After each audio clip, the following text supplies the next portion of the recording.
にちは。Japanese for Beginners Part 42へようこそ。今日はこのシリーズについて話したいと思います。うまくいったこと、うまくいかなかったこと、全部話しちゃいます。Well then, let's start.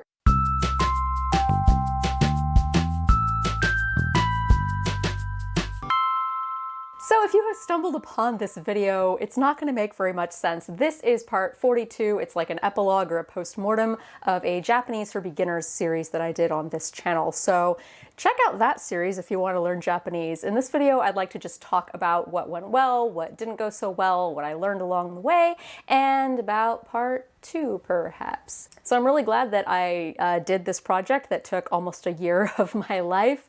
I learned a lot along the way and I hope you all did too. So I have taught Japanese before one-on-one as a tutor, but only a little bit here and there. And then for the most part, it was just like helping people with their existing Japanese homework. So it was sort of like explaining what they already had in front of them. It wasn't like developing a whole lesson plan, outlining everything, and then like making videos for everything. So something that I already knew about Japanese fluency and that I've been trying to kind of communicate through this channel is just because somebody is fluent in Japanese and English, or they understand Japanese and English is their native language, that doesn't mean that they're automatically going to be a good translator, because translating itself is a skill.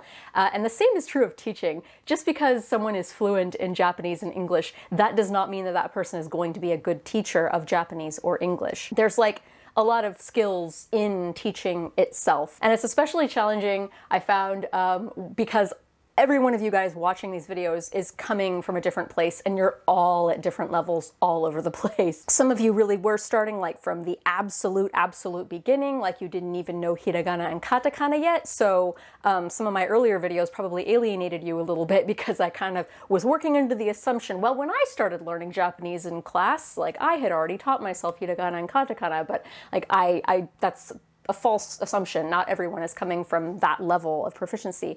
But then the other challenge is people who are clearly at the intermediate or advanced level even coming in and watching these videos and being like, oh, you should have explained this thing that way. It's like on the one hand, okay, I understand that that can be constructive criticism that can then help me moving forward in teaching, and sure it does. But on the other hand, it's like, it's really hard not to get offended by any of that when it already exists. I already did the lesson, it's already out there. I can't go back and fix it. It's like, unless they expect me to go back and like re-record the whole thing, implementing their suggestions, and then re-upload the whole thing. Or I would get like suggestions/corrections that basically clashed with other suggestions and corrections. And again, this is coming from, it's not anyone's fault. I'm not like yelling at anyone who's watched the series and who's left comments with suggestions.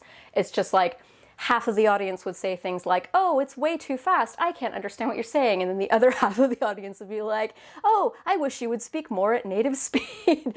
And like, it's impossible for me to please everybody, especially when you're teaching a subject that builds upon itself. Like, you can't just like jump into the end of this series necessarily, because I'm going to be using grammar and vocabulary that I covered in earlier episodes. And as I said earlier, everyone who's watching this is coming from different places. Some people have probably taken a year of college or high school Japanese, or 2 years or 3 years of high school or college Japanese. Some people, maybe they like learned it as a kid and then they forgot it. So everyone is like, even though they're maybe beginner level, or they consider themselves beginner level, like one person's beginner is completely different from another person's beginner. So catering to like all the different levels of beginning, while also not being able to like communicate with the students in real time while I'm teaching the stuff, that was challenging.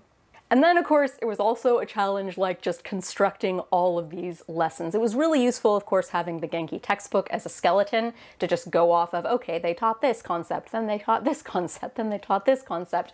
But the challenging part was that I wanted to make some sample sentences that were different from the ones that in the Genki textbook for 2 reasons. One, I didn't want to risk getting like a copyright infringement or strike or something. I didn't want to be like, hey, here is the entire contents of the Genki textbook, and now you don't have to buy it. And I'm like taking away sales from them. But the other reason that I wanted to come up with more original sentences is just so that there would be a reason for you to like watch these videos in addition to having Genki. It's like even more input for your brain.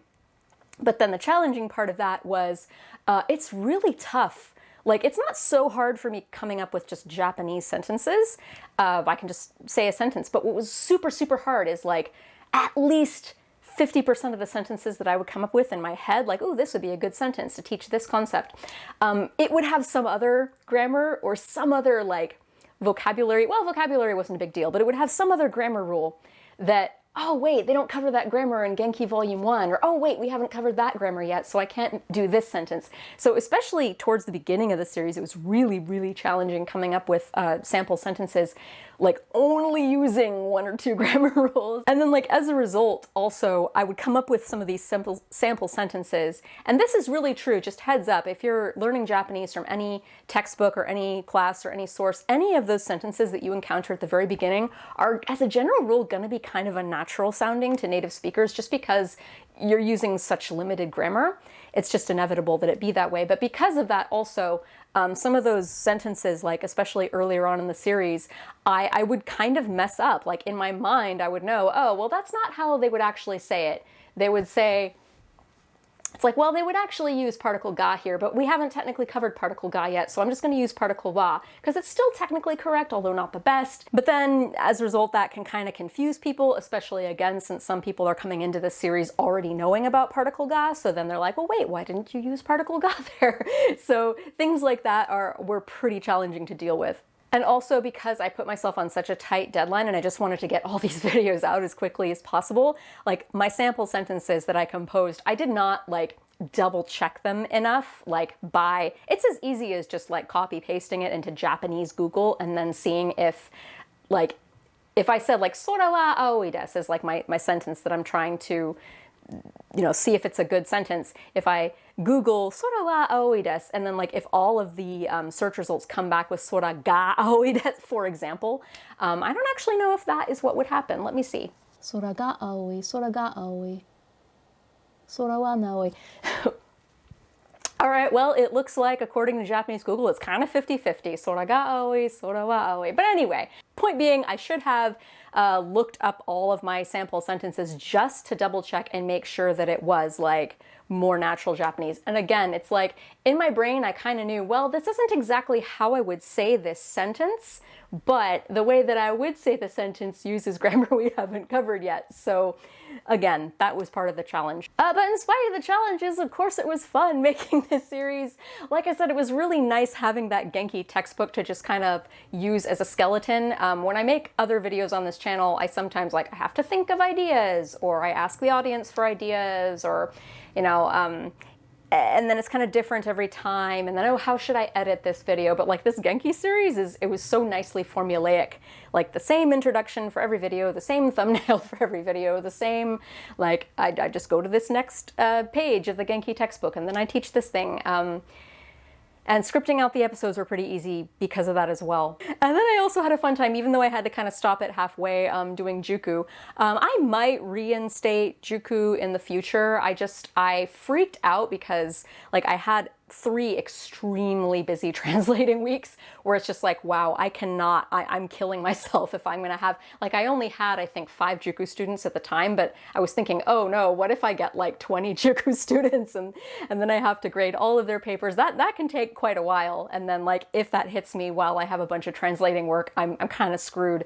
So I decided then, okay, well, I'm gonna stop doing Juku. And then of course, right after that, I like don't have translating work for a whole month. But basically, yeah, I had to stop Juku halfway through, except for the students that are still, you know, doing Juku at the moment. But yeah, I've had a lot of fun doing Juku. I've had fun like making the worksheets and sending them and then getting them back and then looking over them and writing suggestions.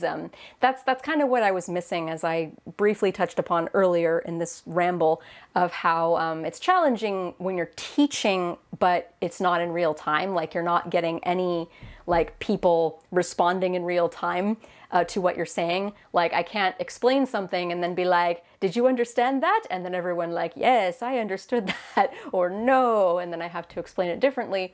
That's one of the drawbacks of this format. But I did have fun doing Juku because it did kind of put that back and forth teaching thing back in there. So will there be a part 2? Probably, but I'm not going to commit to it. I want to leave my options open in case like I decide to do some other series, or in case like my life gets really hectic in some way that I don't want to commit to doing another series where I release an episode every single week.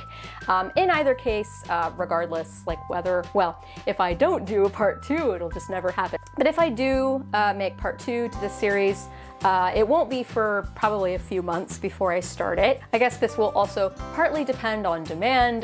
The more people that say, hey, I want a part 2, or support me on Patreon at the Genki level, the more likely it is that I will not only do a part 2, but that I will do it like faster and sooner. And also for those of you who are currently in Genki or Juku and you're towards the end of the lesson sequence, like you're catching up towards pretty much the last video in this series, I haven't quite figured out what I'm going to do yet.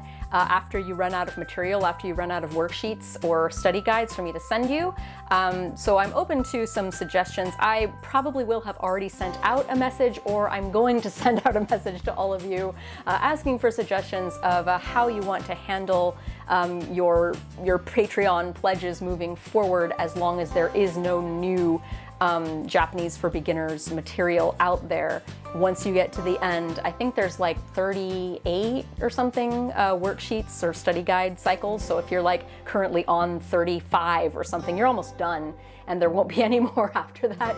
So we'll talk about ideas for additional things that I could send you, or like downgrading to a different tier or upgrading to a different tier depending on where you're at, or not being a patron anymore. That's also cool. And anyway, I guess that is it for Japanese for Beginners Part 1. Thank you all for making the series possible. I would not have done it if there weren't a bunch of people getting use out of it. Sayonara!